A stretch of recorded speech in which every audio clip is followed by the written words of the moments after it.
Hello guys, good morning to all. My name is Shivam Tyagi. Welcome to Study Funda. So here's the complete newspaper analysis for 19th October 2020. Let's start the session. Our first news is regarding GST cess will stay finance panel chief. तो अभी जैसे मैं आपको रोज बता रहा हूँ, जो state और सेंटर के बीच में आपको बताया, सेंटर को स्टेट को जीएसटी कंपेंसेशन देना है। तो जो भी स्टेट जो सेंटर जो है वो स्टेट को जो कंपेंसेशन देता था वो देता था जीएसटी कंपेंसेशन सेस से। याद रखिएगा कहाँ से पैसा आता था, जीएसटी कंपेंसेशन सेस फंड। इससे पैसा आता था सेंटर के पास, इस पैसे को वो स्टेट को देता था। तो सेस क्या होता है? सेस होता है कि कोई पर्टिकुलर चीज पे, मतलब टैक्स, जैसे हमारा मान के चलिए 10% का टैक्स लग रहा है किसी के ऊपर, तो उस पर 2% का एक्स्ट्रा हम सेस लगाते थे। अब सेस का मतलब क्या होता है? सेस ऐसी चीज होती है जो किसी पर्टिकुलर चीज के लिए यूज हो सकता है। जैसे आपको ध्यान होगा बहुत पहले स्वच्छ भारत सेस करके आता था, एक पेड़ बचाने वाला सेस आता था। तो जैसे स्वच्छ भारत सेस था, तो उससे जो सेस से पैसा आएगा, जैसे 2% सेस का पैसा था, तो केवल उसी चीज के लिए यूज हो सकता है, मतलब स्वच्छ भारत के लिए ही यूज हो सकता था। ऐसे ये जो सेस फंड है, जीएसटी कंपेंसेशन सेस फंड, तो इस पे जो सेस आएगा वो केवल जीएसटी कंपेंसेशन के लिए ही यूज होगा। तो ये यही कह रहे हैं कि one of the important GST compensation जो है वो सेस ही से मिलना चाहिए। Cess shortfall can not be met from the consolidated fund of India. यही बोल रहे हैं कि सेस का जो पैसा है वो आप सेस इकट्ठा करके पैसा दो, आप ये नहीं है आप कंसोलिडेटेड फंड ऑफ इंडिया से पैसा ले लोगे। अब मैं दोनों में डिफरेंस बता देता हूँ क्या क्या क्यों बोल रहे हैं ऐसा। तो सेस का जो पैसा है वो एक एग्जीक्यूटिव ऑर्डर से आ जाता है, उसका पैसा जो है कंसोलिडेटेड फंड में नहीं जाता डायरेक्ट। जैसे हमारी सेंट्रल गवर्नमेंट है तो डिसाइड कर सकती है कि इस पैसे को हमें कैसे देना है। लेकिन जो कंसोलिडेटेड फंड ऑफ इंडिया में जो पैसा जाता है उसको कौन डिसाइड करता है? इसको डिसाइड करता है पार्लियामेंट। इस पर वोटिंग सब होती है। जो इसमें पैसा जाएगा वो पार्लियामेंट के थ्रू आएगा, थ्रू वोट। और जो सेस का पैसा जो जाता है वो पब्लिक अकाउंट में जाता है, उस पर कोई वोटिंग नहीं होती, उस पर डायरेक्ट सेंट्रल गवर्नमेंट है जिसे हम एग्जीक्यूटिव बोलते हैं वो सीधे सीधे पैसा निकाल सकता है। तो ये अभी हमारे जो एन के सिंह है, एन के सिंह कौन है? हमारे 15th फाइनेंस कमीशन के हेड है। याद रखिएगा चेयरपर्सन कौन है? इस बार जो हमारा कमीशन चल रहा है फाइनेंस कमीशन, वो 15th फाइनेंस कमीशन चल रहा है, उसके हेड है एन के सिंह। ये ऐसा बोल रहे हैं कि जो भी आपको कंपेंसेशन करना है वो आप अपने सेस से करो, आप कंसोलिडेटेड फंड ऑफ इंडिया से पैसा मत निकालो। तो इनकी बात सही है। अब इससे क्या ये बोल रहे हैं दूसरी चीज, कि अभी जो हम बोल रहे थे कि जो कंपेंसेशन करना है 5 साल के लिए करना है, 2022 तक करना है, लेकिन अब ड्यू टू क्राइसिस ये बोल रहे हैं कि कोई बात नहीं, आप पैसा नहीं दे पा रहे तो इसको बढ़ा के आप 2025 तक कर लो। ये ऐसा सजेशन कर रहे हैं, ऐसा है नहीं। अगर ऑफिशियल पूछा जाता है क्या आंसर होगा, कितने साल के लिए कंपेंसेशन देना है, तो 2022 तक देना है। 5 ईयर्स के लिए बोला गया था कंपेंसेशन सेंटर को स्टेट को देना है, कोई भी स्टेट जो 14% से कम ग्रोथ करेगी वो। तो आप बस छोटा छोटा याद रखिएगा, सेस जो है वो डायरेक्ट एक्जीक्यूटिव एक्शन से हम निकाल सकते हैं, बस इसमें और कुछ नहीं जानना है। सो the next news is NHRC ने वार्न करा ओडिशा ऑफिसर्स को in world blood transfusion case. तो अभी कुछ गलत ब्लड का ट्रांसफ्यूजन हो गया था, तो एनएचआरसी ने वार्निंग दिया। तो NHRC is a very important organisation. Already UPSC ने 4 बार इससे क्वेश्चन पूछा है, तो बहुत ज्यादा इंपॉर्टेंट है। तो पहले तो याद रखना है एनएचआरसी बनी कैसे। तो एक स्टैट्यूटरी बॉडी है, ह्यूमन राइट्स एक्ट 1993 के थ्रू बनी है। इसमें कितने लोग हैं? तो 6 लोग होते हैं, एक चेयरपर्सन होता है और 5 अदर मेंबर होते हैं, याद रखिएगा। और जो 5 मेंबर होते हैं इनमें से भी एक वोमेन होनी चाहिए। मैं फिर से बता देता हूं, एक चेयरपर्सन होता है, 5 अदर मेंबर होते हैं। तो चेयरपर्सन कौन होगा? वो रिटायर्ड सीजीआई होगा। और 5, ये चेयरपर्सन तो हो गया सीजीआई, और 5 अदर कौन होंगे? तो एक तो रिटायर्ड जज होगा सुप्रीम कोर्ट का, एक जज होगा हाई कोर्ट का। 3 पर्सन होंगे जिनको बहुत ज्यादा नॉलेज होगी, और इन 3 पर्सन में से एक वोमेन होनी चाहिए। या तो आप ऐसे याद कर लीजिए कि 3 में से एक वोमेन होनी चाहिए, या 6 में से भी एक वोमेन ही समझी जाएगी। तो ये दोनों एक ही चीज हुई, भले 3 में से एक याद कर लीजिए या भले 6 में से एक। तो ये 6 में से कम एक वोमेन होनी चाहिए।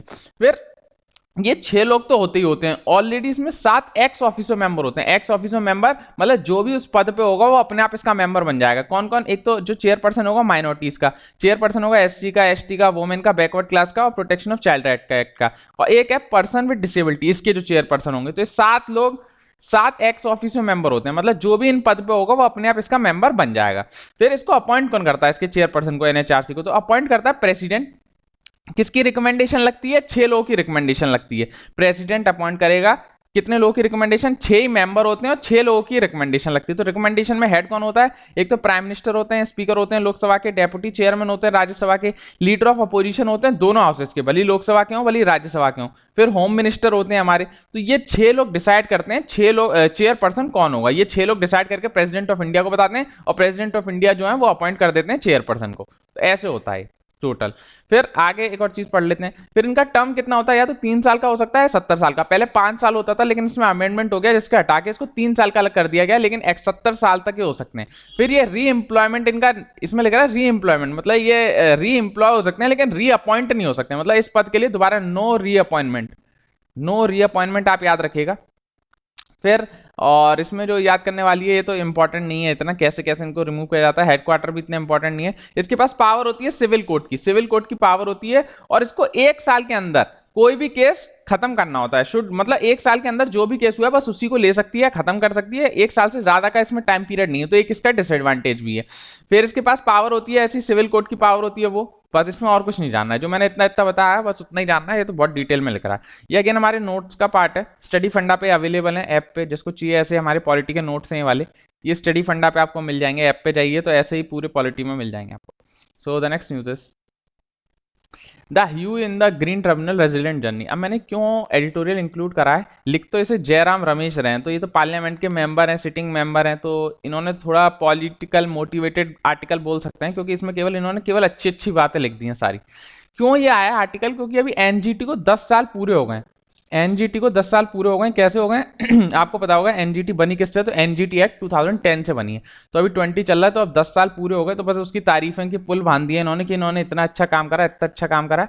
तो for exam point of view इस पे ऐसे आ सकता है कि मतलब 10 साल में एनजीटी ने क्या अच्छा करा क्या बुरा करा, मतलब एनजीटी के ऊपर कोई ऐसे आ सकता है, क्योंकि एक आपको 2-3 ऐसे ऐसी तैयार करनी चाहिए कि journey of NGT in 10 years, या journey of Panchayati Raj, very important, क्योंकि पंचायती राज को शायद 25 से ज्यादा ही साल हो गए, हमको आई डोंट रिमेंबर, 1972 में आया था ना, उसके बाद कितने साल हो गए, जितने भी हो गए, तो मतलब इसका जर्नी पूछ सकता है पंचायती राज का, तो आपको तैयार करनी पड़ेगी एनजीटी की जर्नी कैसी रही, पंचायती राज की जर्नी कैसी रही, तभी आपका अच्छे नंबर आ पाएंगे। तो इसका मैं एक एग्जांपल आज आपको पूरा बता देता हूं कि अगर आता है कि एनजीटी के ऊपर लिखने के ऊपर कि 10 साल में एनजीटी की जर्नी कैसी रही, तो आप कैसे लिखेंगे इस पे, कैसे थोड़ा बताता हूं, रुकिए।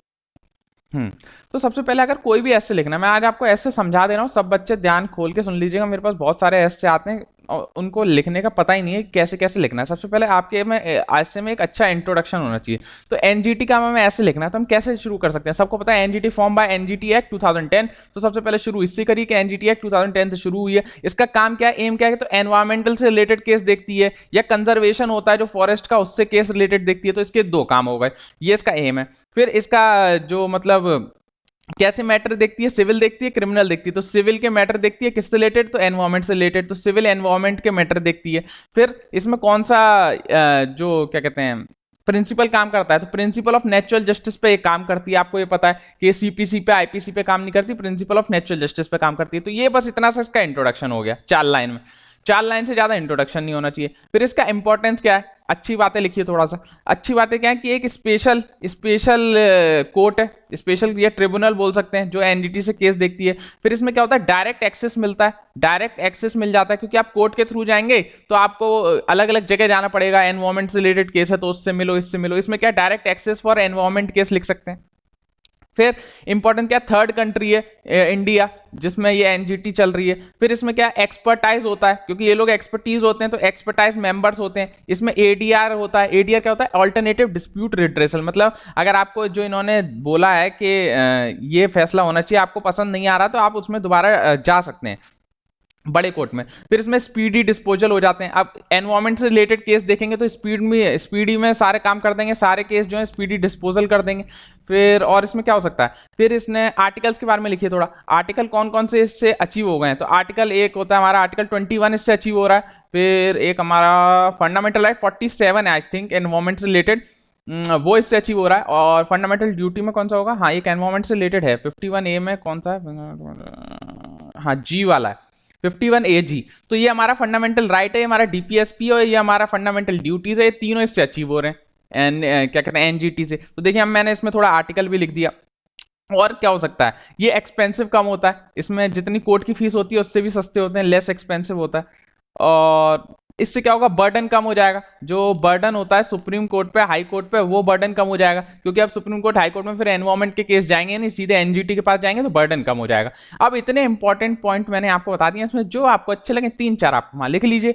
अब इतने सारे हैं, कोई ना कोई तो आपको समझ एग्जाम में ध्यान आएगा ही, तो मेरे को जो इतने आ गए, तो इसमें से हम जो आपको अच्छे लगे वो आप अपने आंसर में लिखिएगा। फिर इंपॉर्टेंस लिख दी। अब क्रिटिसिज्म लिख दीजिए थोड़ा, क्या क्या बुराई है, सब अच्छा ही थोड़ी है, या हम क्रिटिसिज्म ना लिख के लिख सकते हैं चैलेंजेस, क्या क्या क्या चैलेंजेस ये फेस करती है एनजीटी। तो सबसे पहले इसमें 2 एक्ट जो हैं, मैं ये पहले बता चुका हूँ 2 एक्ट कौन कौन से, वाइल्ड लाइफ प्रोटेक्शन एक्ट 1972 और फॉरेस्ट राइट एक्ट 2006। अब जो नए बच्चे हैं उनको समझ में नहीं आ रहा होगा दो कौन से एक्ट हैं, लेकिन जो पुराने बच्चे हैं उनको पता है कि मैंने एनजीटी डेली पढ़ा है, तो वो समझ गए होंगे जो एनजीटी है वो इन दोनों केसेस पे कोई डील नहीं करता है। तो एक तो इसका ड्रॉबैक यही हो गया कि ये दो एक्ट जो है वेरी इंपॉर्टेंट एक्ट हैं वाइल्ड लाइफ के, और इन पे डील ही नहीं करता है। दूसरा, इसका जुडिक्शन डिफाइन नहीं है। मतलब जुडिक्शन कैसे, क्योंकि ये एक स्टैट्यूटरी बॉडी है, आपको पता है एक एक्ट के थ्रू बनी है, तो एक स्टैट्यूटरी बॉडी है, और ये जो है डिसीजन देती है जो केसेस होते हैं उनमें, तो ये केसेस पे डिसीजन देने का काम ये तो जुडिशियरी का है। तो इसमें तो बहुत सारी दिक्कतें हैं। और दूसरा, जुडिक्शन इसलिए खड़पड़ है, मतलब बेकार है, क्योंकि बहुत लोग इससे सेटिस्फाई नहीं होते, उसके बाद वो हाई कोर्ट में चले जाते हैं, उसके बाद वो सुप्रीम कोर्ट में चले जाते हैं। हाई कोर्ट में किस आर्टिकल के थ्रू जाते हैं, 226, जिसमें रिट्स इश्यू होती है। सुप्रीम कोर्ट में आर्टिकल 32, क्योंकि फंडामेंटल राइट का उल्लंघन होता है, उसके चक्कर में जाते हैं। तो इसका जुडिक्शन क्लियरली डिफाइंड नहीं है, तो आप लिख सकते हैं इसका जुडिक्शन डिफाइंड नहीं है, क्योंकि ये डिसीजन दे भी देता है तो भी हाई कोर्ट सुप्रीम कोर्ट में केस चले जाते हैं। तीसरा, ये स्लो कर देता है इकोनॉमिक ग्रोथ को। अब कोई भी आपको नया प्रोजेक्ट बनाना है और वो मान लीजिए एनजीटी के पास में चला गया, तो इससे इकोनॉमिक ग्रोथ और जो डेवलपमेंट है वो कम हो जाता है। एक ये भी ड्रॉबैक है इसका। फिर कंपेंसेशन के लिए कोई फॉर्मूला ही नहीं है, मतलब किसी से 5 करोड़ ले लेते हैं, किसी से 10 करोड़ ले लेते हैं, कोई कंपेंसेशन का फॉर्मूला ही नहीं है, नो कंपेंसेशन फॉर्मूला। फिर और क्या हो सकता है, इसका टाइम पीरियड भी है कि इसका डिसएडवांटेज भी हो सकता है, एडवांटेज भी हो सकता है। मतलब 6 महीने के अंदर अगर आपको अब कोई केस सॉल्व करना है तो जल्दी जल्दी में केस सॉल्व कर देंगे। बाई चांस वो 6 महीने के अंदर से ज्यादा टाइम लग रहा हो, लेकिन अब उन्हें पता है कि 6 महीने में हमें डिसीजन देना, तो जल्दी जल्दी के चक्कर में कोई गलत डिसीजन दे बैठेंगे। तो टाइम जो है वो इसका एडवांटेज भी है, वो इसका डिसएडवांटेज भी है। फिर एक क्या, लिमिटेड इसकी सीट्स हैं, मतलब एक दिल्ली में और 5 और हैं, तो लिमिटेड सीट्स हैं। बताइए, ऑल इंडिया के लिए केवल 6 सीट्स हैं, 5 एक दिल्ली में, 5 अदर रीजन पे, तो जगह मतलब सीट्स और बढ़ानी चाहिए। तो इसके कुछ चैलेंजेस हो गए मुख्य मुख्य। फिर आपको अपने आर्टिकल, मतलब ये सब कुछ नहीं लिखना है अपने एस्से में, जो आपको इसमें से अच्छा लगे। मैं केवल आपको एक स्ट्रक्चर बता रहा हूँ कि आपको कैसे तैयार करना है। लिख तो आप इस पे 5 मिनट में देंगे, आपके पास ये सारे पॉइंट्स होंगे। अब इसमें थोड़ा एग्जाम्पल्स डालिए, एग्जाम्पल्स होने चाहिए हमारे एस्से में।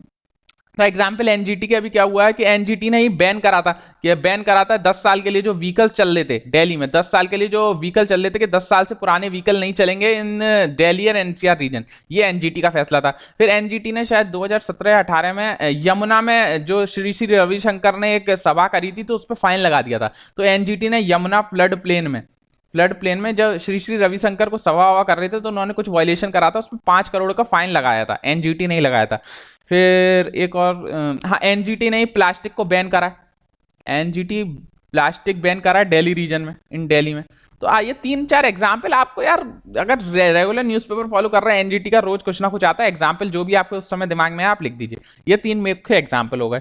फिर इसका एक सिंपल सा कंक्लूजन लिखिए यार। कंक्लूजन में क्या लिखेंगे कि एनजीटी को हमें क्या करना चाहिए, एनजीटी शुड है मोर ऑटोनॉमी, मतलब ज्यादा ऑटोनॉमी दो इसे, और इसका स्कोप बढ़ाओ, एंड वाइडन एनजीटी स्कोप, ताकि क्या हो सके, ताकि इफेक्टिव प्रोटेक्शन हो सके। ऐसे लिखिएगा, मैं शुरू से बता देता हूं कि NGT should provide more autonomy and widen NGT scope for effective protection and make a balance with environment with human development and activity. मतलब बैलेंस बनाना चाहिए ह्यूमन डेवलपमेंट एक्टिविटी का और जो स्पेशल जो प्रोटेक्शन कर रहे हैं एनवायरमेंट का, उसके बीच में एक बैलेंस होना चाहिए। तो ये आप अपने कंक्लूजन में लिख सकते हैं। इससे आपके आराम से 250 से 300 वर्ड्स मजेदार तरीके से निकल के आएंगे। तो आपका फुल एस्से हो गया। मैंने बता दिया आपको एस्से का स्ट्रक्चर कैसा होना चाहिए। उसमें इंट्रोडक्शन होना चाहिए, उसमें उसकी अच्छी बात बुरी बात, 1-2 एग्जाम्पल, पॉलिटिकल भी होना चाहिए थोड़ा सा, और पॉलिटी भी उसमें होना चाहिए। जितने भी उससे ड्रॉबैक्स हैं वो सब होने चाहिए। भले कि इंपॉर्टेंस में पॉलिटी का रोल हो या चैलेंजेस में हो, देखिए पूरे आर्टिकल ये आपके पढ़े हुए आर्टिकल हैं, तो आप क्यों नहीं उनका यूज कर रहे हैं। सो बस ऐसे ही लिखना है। सो द नेक्स्ट आर्टिकल इज, हाँ, ये अब मैंने आपको स्ट्रक्चर बता दिया है। तो अब ये जो भी मतलब लिखना चाहें इन पॉइंट्स का यूज करके, अपने अच्छे से कोई पॉइंट्स यूज करके, तो मेरे को ऐसे प्लीज भेजिएगा।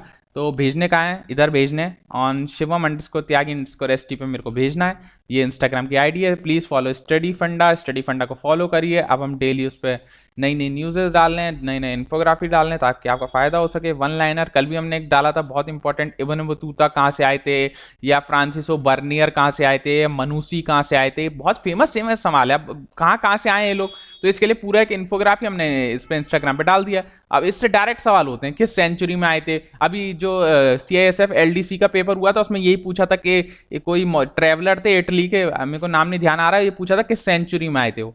तो ये हमने एक छोटी सी इन्फोग्राफी में आपको पूरा डिटेल दे रखी है। तो प्लीज फॉलो स्टडी फंडा, और मेरे को ऐसे यहाँ भेजेंगे। सो ये वाली न्यूज़ रह गई है। हाँ, probing judicial impurity and corruption, तो अभी बहुत ज़्यादा न्यूज़ में आ रहा है ये केस।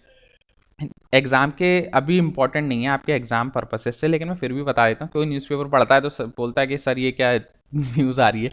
तो जो आंध्र प्रदेश के सीएम है जगन मोहन रेड्डी, तो उन्होंने अभी सुप्रीम कोर्ट में 8 पन्नों की एक मतलब कंप्लेंट फाइल की है। किसके खिलाफ? जो वहाँ के हाई कोर्ट के जज हैं उनके खिलाफ। किसने? आंध्र प्रदेश के सीएम ने अपने हाई कोर्ट के जो वहाँ के चीफ जस्टिस हैं उनके, हाई कोर्ट के जो जज हैं उनके खिलाफ 8 पन्नों की जो कंप्लेंट है वो याचिका लगाई है सुप्रीम कोर्ट में। तो अभी आंध्र प्रदेश के सीएम कौन है? जगन मोहन रेड्डी हैं। और किसके खिलाफ इन्होंने जो कंप्लेंट दायर करी है? तो वो है एनजी रमन्ना, शॉर्ट फॉर्म में आप याद रखिएगा रमन्ना। तो रमन्ना जो है वो सेकंड मोस्ट सीनियर मोस्ट जज हैं of supreme court. Second most मतलब अगर हमारे अब सीजीआई कौन है? बोबड़े साहब हैं। तो जब बोबड़े साहब मतलब का रिटायरमेंट होगा तो फिर रमन्ना जी जो है वो हमारे सीजीआई बनेंगे। तो इतना इनकी थोड़ी हिस्ट्री बैकग्राउंड जान ली। फिर मैं ये बताता हूँ कि प्रॉब्लम कहाँ आ रही है। तो प्रॉब्लम ये आई कि आपको पता है कि 2-3 साल पहले आंध्र प्रदेश और तेलंगाना अलग अलग हो गए थे। तो आंध्र प्रदेश में जो पिछली सरकार थी उसने ये बोला था कि हम अमरावती को नया अपना सब कुछ बनाएंगे, नया सीट बनाएंगे, मतलब सब कुछ वहीं से होगा, मतलब टोटल सीट या नया पार्लियामेंट हम अमरावती में बनाएंगे। तो उन्होंने अमरावती को बहुत ज्यादा इंपॉर्टेंस दी थी। शायद चंद्रबाबू नायडू थे, हाँ चंद्रबाबू नायडू थे। तो उन्होंने बोला था कि हम अमरावती को अपनी सीट बनाएंगे, वहीं हम सब कुछ, नई कैपिटल अमरावती होगी। लेकिन अब जब 2019 में नई गवर्नमेंट आ गई रेड्डी साहब की, जगन रेड्डी साहब की, तो उन्होंने ये आइडिया ड्रॉप कर दिया अमरावती वाला और उन्होंने बोला हम 3 सीट बनाएंगे। तो उन्होंने अमरावती से हटा के 3 सीटें, एक जुडिशियल सीट, एक लेजिस्लेटिव सीट, एक एग्जीक्यूटिव सीट। तो उन्होंने बोला हम 3 अब कैपिटल बनाएंगे अपने आंध्र प्रदेश में। तो अमरावती की अब कैपिटल नहीं होगी। तो इससे क्या हुआ, ये जो पुराने सीएम थे ये शायद कोर्ट वोट में चले गए थे और बहुत सारे स्टेज आने लगे। तो अभी आंध्र प्रदेश गवर्नमेंट ने इस चिट्ठी में ये लिखा है कि पिछले 1 साल में हमारे पास करीबन 100 से ज्यादा स्टे लगा चुकी है। कौन? हाई कोर्ट हमारे ऊपर, जो प्रेजेंट गवर्नमेंट है जगन रेड्डी के ऊपर, और हमें काम नहीं करने दे रही है। तो लेजिस्लेटिव को काम नहीं करने दे रही है। तो ये बोल रहे हैं कि जुडिशियल ओवर रीच हो रही है, ओवर ब्रीच बोलते हैं या ब्रीचिंग कर रहे हैं, कि हमारे फैसले में दखलंदाजी कर रहे हैं। तो इन्होंने ऐसा बोला, मैं कुछ नहीं बोल रहा हूं, ये जो इन्होंने कंप्लेंट भेजी है इसमें ऐसा बोला गया कि, और ऐसा क्यों हो रहा है? भले ये यहाँ की बात नहीं है आंध्र प्रदेश तेलंगाना की, आप कहीं पे भी लीजिए, कोई भी नई सरकार आती है तो पुरानी सरकार के वो मुद्दों को निकालना ही चाहती है। फिर अभी ऐसा नहीं है कि ऐसा बोल रहे हैं, जो ये जगन मोहन रेड्डी साहब हैं इन पे भी बहुत सारी इंक्वायरी चल रही है इन सीबीआई कोर्ट। तो अरे पेन बंद हो गया, सॉरी। तो ये भी चाह रहे हैं कि ऐसा मामला हो ताकि शायद ना जाना पड़े। तो भाई मैं किसी पक्ष में नहीं हूँ, मैं तो शायद पहली बार नाम भी इनका सुना है मैंने, मेरे को इतनी आंध्र प्रदेश की पॉलिटिक्स की नहीं जानकारी। तो बस इसमें यही था जो मैंने आपको रफ रफ आइडिया बता दिया कि अभी 8 पढ़ने की कंप्लेंट भेजी है जुडिशियल ओवररीच के लिए कि हमें काम नहीं करने देने। सारी प्रॉब्लम आ क्यों रही है? तो कोलिजियम के चक्कर में प्रॉब्लम आ रही है, क्योंकि अब कोलिजियम सिस्टम ऐसा होता है कि जज जो है वही जज को अपॉइंट कर लेते हैं। पहले बोला गया था कि कुछ एग्जाम के थ्रू हो जाए, तो इन्होंने बोल दिया था नहीं ये खिलाफ है हमारे, तो ऐसा नहीं होगा। तो कोलिजियम सिस्टम में क्या होता है? कोलिजियम सिस्टम में क्या होता है? सीजीआई और 3 अदर जज मिलके नए जज को चुन लेते हैं, हाई कोर्ट या सुप्रीम कोर्ट जो भी है। तो कोलिजियम में जज को चुनता है, बताइए। तो यहाँ पे थोड़ा लगता है कि ट्रांसपेरेंसी की कमी है, ट्रांसपेरेंसी यहाँ की कमी है। लेकिन ये लोग बोलते हैं कि नहीं ऐसा नहीं है, ये हमारा बेसिक राइट है, तो बेसिक राइट का उल्लंघन नहीं होना चाहिए, सुप्रीम कोर्ट का ऐसा आदेश था। तो बस इसमें यही जानना है। फिर एक ये आर्टिकल जान लीजिए, आर्टिकल 121 एंड आर्टिकल 211 कॉन्स्टिट्यूशन का ये कहता है पार्लियामेंट और स्टेट लेजिस्लेचर डिस्कस नहीं कर सकते किसी भी कोर्ट, किसी भी जज का जो भी वो काम कर रहा है। तो आर्टिकल 2 ये हैं जो इम्यूनिटी प्रोवाइड करते हैं जजेस को, ताकि वो अपना कॉन्स्टिट्यूशनल फंक्शन डिस्कस कर सकें। कौन कौन से आर्टिकल याद रखिएगा? 121 एंड 211 ये बोलते हैं कि कोई भी पार्लियामेंट में किसी भी जज का कंडक्ट डिस्कस नहीं किया जाएगा। इससे जज को जो है उन्होंने क्या कहते हैं, एक इम्यूनिटी प्रोवाइड कर रखी है। कौन से आर्टिकल? 121 एंड 211।